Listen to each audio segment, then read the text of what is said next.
Good afternoon and welcome back to the channel. Now today's video is going to be all about brown hares and photographing brown hares here in the Derbyshire countryside.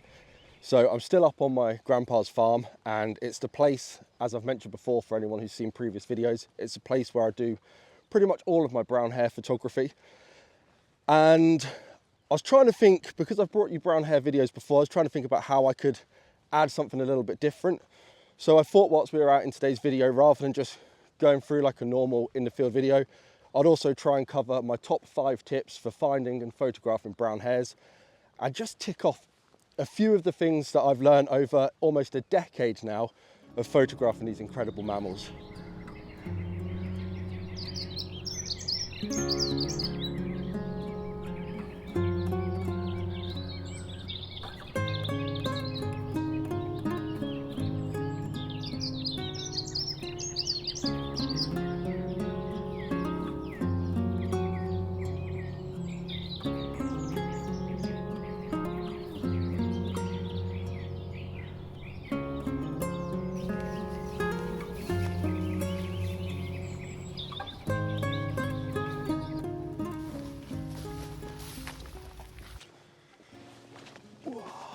Okay, so the first thing I want to discuss, which may seem pretty obvious, but is where and when to find the brown hares. Now when, really you can find them all year round. Winter months, to be honest, and early spring tend to be the best, just because the activity levels are higher due to the mating season.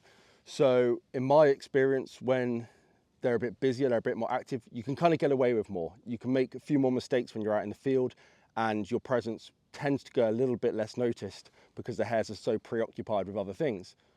Now, where to find hares?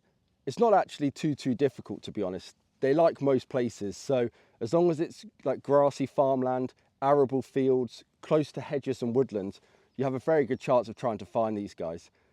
Getting close to them, that's a different story, and we'll come on to that. But in my experience, they tend to love these arable fields on the farm where we've got the nice thick hedges and the woodlands close by. So hares, unlike rabbits, they don't use burrows. What they actually do is they create shallow forms on the edge of fields, just like this one, and they usually sit with their backs against the hedge, looking out over the field in the daytime.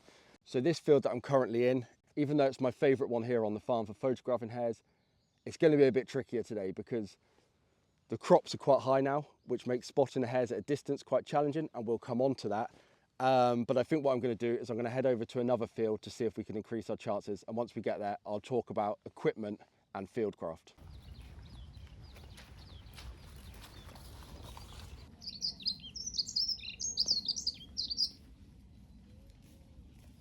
I tend to make a habit on this channel, naturally, of sharing some of my favourite images that I've captured over the years. But what you've probably never seen is the very first image I captured of a brown hare. Now, I'm currently in the field where I filmed the brown hares in the snow a couple of winters ago, which I released about 4 or 5 weeks ago. And where I'm stood right now is where I got my first image of a brown hare. And I'll pop it up on the screen now. It's terrible, don't judge me, but I tell you now, probably one of the best feelings I've had in wildlife photography when I captured this image. So I walked up to this field, I'll show you now. So I walked up to this field and there was a hare where you can see those tram lines just there, and it just came down the tram lines and sat on the other side of the hedge, and the crop was much shorter, and there was these little water droplets, and yeah, I managed to get, I don't know, maybe 2 or 3 images, and then the hare left and I just ran straight back to the farm, biggest smile on my face, and I couldn't wait to show my gran that I'd actually managed to get close enough to a hare to capture an image where you'd know what it was. Now technically, poor. I don't even know if it's in focus because as of now, whilst I'm in the field, I haven't seen the image for a few years, but you're seeing it now. But it just goes to show it's not always about the end result. Sometimes it's just about getting out there, being in nature, and that was definitely one of those moments. Anyway, I know I always do this, I digress. So we're gonna head on over to a field that I was photographing in the other night and talk about what equipment in terms of clothing and camera gear you need to try and get the best out of your sessions when photographing brown hares.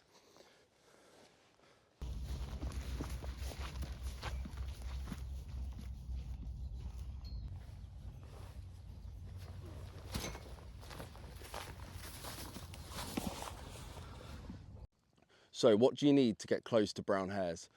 Well, in truth, not a lot.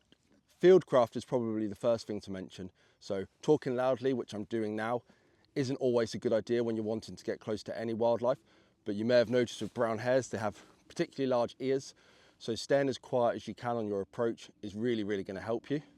Another thing that's really going to help you on your approach is trying to locate the hares from a distance. Now you can do that by understanding their behavior in that particular field, but also by using some binoculars. So if you're able to approach the field, maybe keeping yourself hidden behind a hedge, and you can look through your binoculars and see a hare in the form or see a hare in the tram lines or lying down in the grass, if you know you've gone unnoticed, then you can make a nice, quiet, slow approach. A little tip here is every single time you notice that hare stop displaying its natural behavior, i.e. it's not grooming anymore, it doesn't look like it's resting, it actually looks a bit more alert, maybe its ears have gone down and it started to get a little bit lower in the field, in the grass, just stop moving. Just keep your profile nice and low. And every time they start to display their natural behavior again, that's when you want to start making your move forward.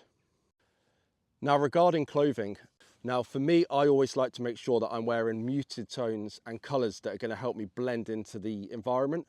So today I've got my camo jacket on, I've got some browny green trousers, green hat, and I've even got camouflage socks. Now that doesn't mean that I'm necessarily going to go unnoticed, but it's just going to help me blend in when I'm sat in those field margins or lying down in those tram lines. If you're coming out in a bright red or a big white reflective jacket, yes, there's still always a chance that you're going to get photos of brown hares and get close to brown hares. But to stand your best chance of getting close to them and going unnoticed, I would suggest wearing clothes that are going to blend into the environment. Now, before I move on against this hedge and into the final field, I thought I would just talk a little bit about camera equipment. Now, for those that follow my channel, you'll know that I'm not that techie. I hardly ever talk about gear. But in my experience, what do I like to use to photograph brown hares? Well, there's only one thing really that I think about, and that's whether or not I want to take out my prime lens, which is my fixed 500 lens. I love that lens, it's fantastic. I've used it to photograph hares many times. But in truth, my preference is actually to take my zoom lens. I've had it quite a few times with brown hares where they'll suddenly come running down the field straight towards you. And it can be quite frustrating when you're stuck with a minimal focus distance of, I think, about 4.5 meters, and suddenly this hare is right in front of you. Also, my style of photography now is a little bit more, I'm trying to include the environment in the shot, keep a hare a little bit smaller in the frame. So for me personally, I like the versatility of having the 100-400. It just means that I can go a little bit wider if I want to, but I've still got that reach at 400. So that's the only thing really camera-wise that I would talk about. I'm still shooting on a DSLR. I get a lot of messages from people saying, when are you going mirrorless and stuff like that? I don't know, when I can afford to, I guess is the answer there. But for me, I use my DSLR camera and I like to use my 100-400 zoom lens. And with regards to camera settings, well, to be honest, if I'm only photographing one hare in the frame, I pretty much always shoot wide open. If the hare was super close and I wanted to get a portrait and I wanted to render everything in focus, then I might stop the aperture down a bit. But most of the time, I'm shooting at whatever the lens will allow me to shoot at wide open. So on the 100-400 at 400mm, it's 5.6, and on my 500 prime, it's f4. I like that look. I like the soft foreground, the blurry background, being able to isolate your subject. But if I'm photographing and there's more than one hare in the frame, then I tend to stop down just to make sure that I can get both of those hares in focus. Now, when it comes to shutter speed, as most of you probably already know, brown hares are the UK's fastest land mammal. So it probably doesn't come as a surprise that sometimes you do need to have yourself a nice fast shutter speed. It also helps if you're trying to capture those images of them when they suddenly get up on their hind legs or when they start flicking their front paws and you've got the water droplets coming off. But most of the time they are just sat there hunkered down, or they're just eating away, and you can get away with a much slower shutter speed.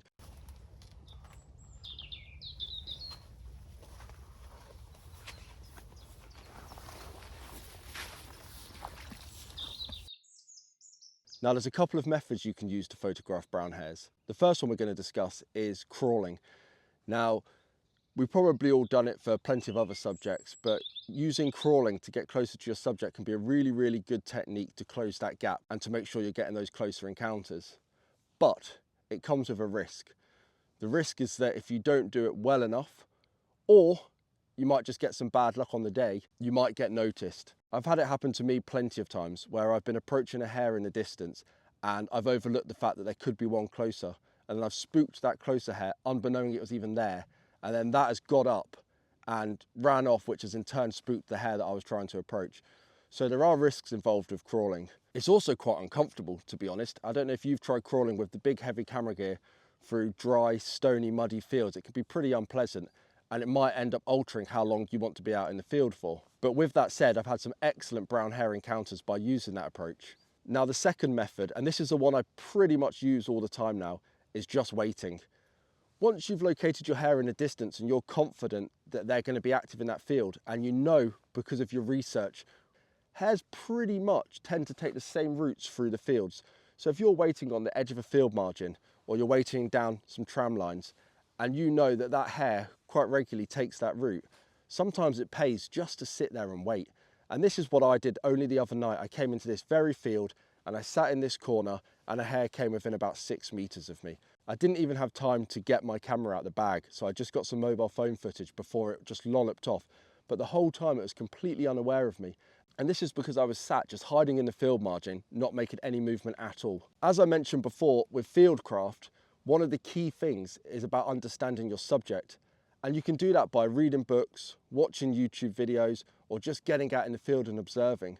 The more you get to know about your subject in that particular environment, for example, the brown hares here on the farm, and knowing how they behave and where they move and where their forms are in which particular field, is really going to stand you in good stead. Of course, there's always going to be those times where they surprise you. It's wildlife. There's also always going to be those times where they don't come into the field at all. So you have to be prepared for that.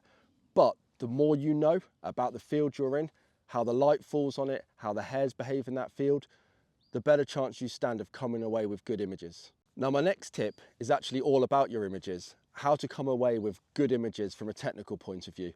Now, we've talked a little bit about settings, so I won't go back over that. But for me, there's not that many rules in photography. Now that might sound a little bit corny and it might go against what your local camera club's telling you, but to be honest, I think it's so subjective. I personally really like to use negative space in my images. So a lot of my shots, you'll have the subject. So in this scenario, it'll be the brown hare and it'll be looking into the negative space. That's a preference of mine. That's something that I really enjoy when I'm photographing something like brown hares. Now, the next thing I like to consider is foreground. I really like those nice mushy foregrounds. I think that's because I feel like it leads the eye up to the brown hare, up to your focus point essentially. So if everything's soft in the foreground, as you're looking up, you're going to stop at the first thing that's in focus. Which leads me on nicely to your background. Backgrounds are one of those things where it's so easy to overlook when you're out in the field photographing wildlife. We don't always have control over it. Sometimes the subject will come into a position where you can't move and you can't do anything about your background. But if you can think about your foreground and your background before you even get into the field, think about where the trees are, or if you want a sky background, you might need to sit 2 meters to the left. If you want trees in the background, is that pylon going to be in the background? Every time a car drives past the lane, am I going to get it in the background of my photo? Think about those types of things. It's just going to save you from getting disappointed when you return home and find that there's a B&Q delivery lorry right in between the brown hare's ears because it passed at the wrong time. As I mentioned before, more and more so recently, I'm trying to capture more environmental shots of the hares. Now, not every field I photograph in lends itself nicely to that. Sometimes it can look a bit muddy or a bit cluttered, or like I mentioned, there might be some power lines in the background. And in those situations, I'll be looking to get nice tight portrait images. But if it lends itself well to it, I'll have everything a little bit wider and try and keep the hare smaller in the frame. But really, that's all I'm thinking about when it comes to the shot. I'm making sure that I'm shooting wide open most of the time, giving myself a nice fast shutter speed, a low ISO, and I'm keeping as much negative space as I possibly can in the image. And I will reiterate, I don't think there's any right or wrong. If you just love shooting tight portraits, you go for it. That's what you enjoy and that's what it's all about. If you just love shooting wide, go for it. It's all about just having fun. I can see a couple of hares in the very, very distance. In fact, one's coming right towards me now down the tram line. So I'm going to be quiet, I'm going to get my camera out and I'll see if I can get you guys some footage. Here it comes, here it comes. Oh, couldn't make this up.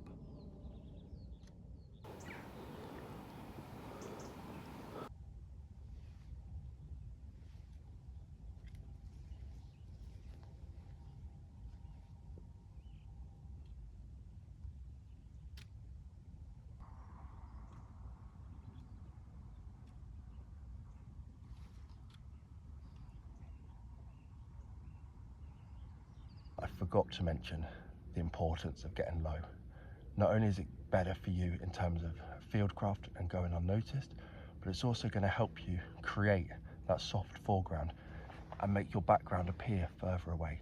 The other thing is patience. I know it's so boring, but you have to be prepared to have loads of patience. I've put in so many hours in this field alone and come away empty-handed, and it can be frustrating, of course it can, especially when you're covered in mud or you've been crawling really far just to find that the hare runs in the opposite direction. But that's part of wildlife photography. I promise you eventually your patience and your persistence will pay off and you will be rewarded. And that rolls on nicely into my next thing. You have to be prepared to come away empty-handed. I was going to say fail, but it's not really failing. All the hours you put in mean something. But you do have to be prepared to come away with no images and no encounters. That's just part of wildlife photography. I'm pretty sure you can all appreciate that already. If you came away with images all the time, I think it'd get quite boring quite quickly. So you've got to be prepared to come away empty-handed when you're photographing brown hares. And my final tip, really, the final thing I wanted to mention, is make sure you're having fun. That's what it's all about at the end of the day, it's having fun. I think we all sometimes feel that pressure to try and compete with images that maybe we're seeing on social media, or perhaps you've seen somebody who's got a better brown hare image of you and you want to try and get one up on them. Just don't worry about all of that. So make sure when you're out in the field, you're having fun first, because I promise you, that brown hare photo that I showed you right at the beginning, the very first brown hare photograph I took, is probably one of my worst brown hare photographs technically, but it's probably one I had most fun photographing, and that's what it's all about. Anyway, I'm going to stop talking now and spend the rest of the evening out here photographing these hares, but I'm going to end the video here, and I'd like to thank everybody who's subscribed recently. The subscribers are suddenly bumped up. I really appreciate it. If you've watched this all the way through, just comment down below what future videos you'd like to see from me. It's really tricky sometimes trying to think of what videos to bring out and how to make them different. So if you guys could help me with that, literally just write in the comments, I'd like to see a video on this. I read all of the comments. I really, really appreciate the support. And for now, I'll see you all on the next one.